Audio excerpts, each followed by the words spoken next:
Hi, on tutorial video. On this video you will learn on how to make a withdrawal into your account. Log into your account. Your username is going to be your email address. Put your password.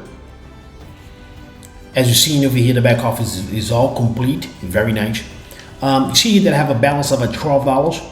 So you have to scroll down, and right here it shows the withdrawal. You just click on it.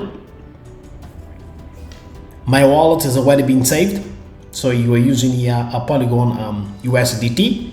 It charges you a 6% fee. The withdrawal is instantly, and down below you put the amount that you're going to withdraw. Since I have $12, I'm gonna put a $12 to withdraw. All right, and scroll down. They say that I'm going to receive $9.40. Just click over here, request the withdrawal. I have to confirm my financial password. All right, confirm withdrawal. Are you sure you want to withdraw $12?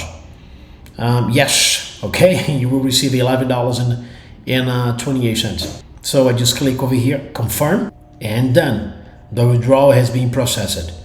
They say over here you wait up to 24 hours, but this is just a mechanism that they have it. But majority of the people receive that instantly. Thank you so much, you guys, and I'll see you in the next episode.